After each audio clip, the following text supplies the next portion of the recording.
భారతదేశపు మహా గ్రంథాలు కావ్యాల సంపూర్ణ సంకలనం. సబ్స్క్రైబ్ చేయండి తిలక్.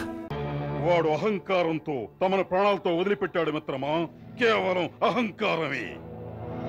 అది వాడి దురదృష్టానికి నిదర్శనం.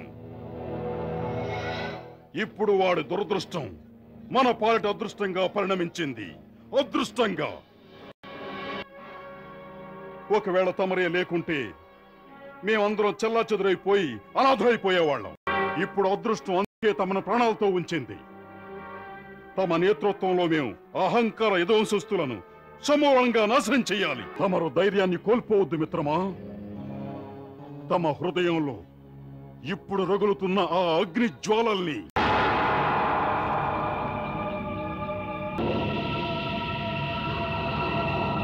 మేము ఈ అగ్ని సాక్షిగా శపథం చేస్తున్నాం. మా హృదయంలో చెలరేగుతున్న ప్రతీకార జ్వాలలు ఎప్పటి వరకు ఆరనివ్వమంటే ఎప్పుడైతే ఆ కృష్ణుణ్ణి సమస్త యాదవ జాతిని సర్వనాశనం చేస్తామో అంతవరకు మధుర యుద్ధం వలన రుజువైనదేమిటంటే విజయం సదా ధర్మానిదే. మరి ధర్మానికి ఆధారం ప్రతినిత్యం నేను వచిస్తున్నాను. సత్యధర్మ మార్గాల్ని ఎప్పుడూ వదిలిపెట్టకూడదని. మనం చేసిన పొరపాటు ఈ ధర్మయుద్ధంలో మధురవాసులకు సహాయం చేయకుండా వారి శత్రువులకు సహాయం చేయడం. దాని పరిణామం ఏమిటంటే మనం మధురవాసులకు ముఖం చూపించలేకపోతున్నాం. పితామహ, మనం జరాసంధునికి కూడా ఎటువంటి సహాయమూ చెయ్యలేదుగా. మరి తమరి మాట ఎలా అనగలుగుతున్నారు?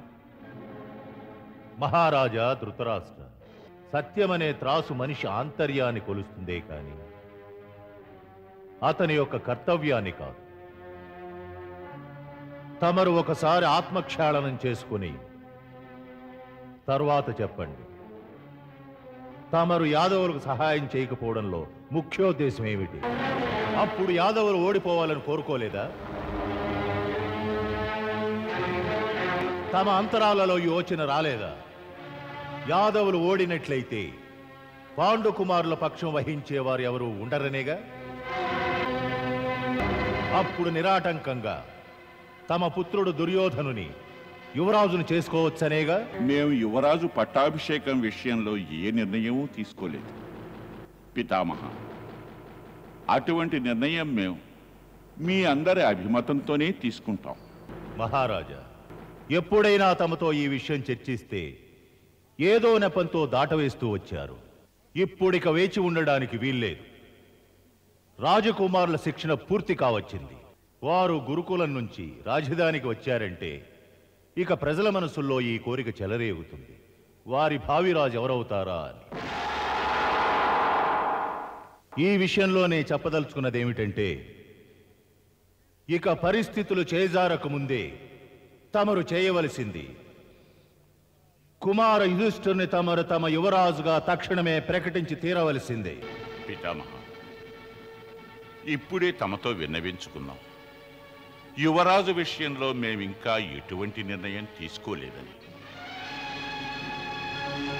ఇప్పుడు రాజకుమారులందరూ గురువు ద్రోణుల వారి పాఠశాలలో విద్య నేర్చుకుంటున్నారు. యువరాజు పదవిని గూర్చి నిర్ణయం తీసుకుని మేము బాలకుల హృదయాలలో ఇప్పటినుంచే ఈర్ష్యా బీజాలు నాటదలుచుకోలేదు. వారిని పెద్దవారిని కానివ్వండి, వారి శిక్షణ పూర్తి కానివ్వండి. తగిన సమయం వచ్చినప్పుడు మేము మీ నుంచి తప్పక సలహా తీసుకుంటాం, ఎవరిని యువరాజుని చెయ్యాలి అని.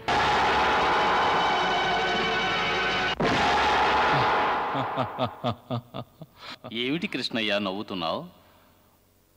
మహారాజు ధృతరాష్ట్రుల వారి తెలివితేటలను తలుచుకొని ధృతరాష్ట్రుల వారు యుధిష్ఠిరుణ్ణి యువరాజును గావించే విషయాన్ని ఏదో ఒక నెపంతో ప్రతిసారి దాటవేస్తూనే ఉన్నారు. అందుకు కారణం ఇదే అయ్యుండొచ్చు. ఒకవేళ సమయము సందర్భము కలిసి వచ్చినట్లయితే తన పుత్రుడు దుర్యోధనుణ్ణి యువరాజును చేయవచ్చని. అతని ఆశ సఫలమవుతుందంటావా? అవుతుందగ్రజ. వినాశనం అవుతుంది. కురువంశం వినాశనం అవుతుంది. కురువంశ వినాశనమా? ఇప్పుడు ఎలా? దానికి ఇంకా చాలా సమయం ఉంది అగ్రజ. తమరిప్పుడు దాని గురించి చింతించకండి. అయితే జరాసంధుని గురించి చింతించాలా? లేదగ్రజ, ఇప్పుడు ఆ అవసరం కూడా లేదు.